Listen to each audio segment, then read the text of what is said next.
Hello everyone, welcome back to my channel.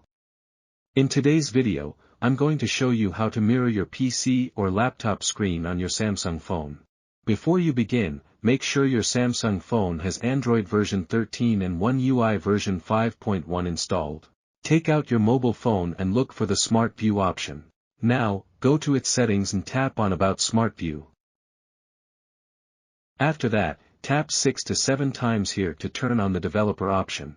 Here, turn on the Start Second Screen option and click on it. Now, go to your computer's desktop and press the Windows and the K keys together to open Screencasting. Here, choose your mobile device and wait for it to connect. Now you can use your mobile phone as a mirrored screen. I hope you found this tutorial helpful. If you have any queries, feel free to leave them in the comments section below.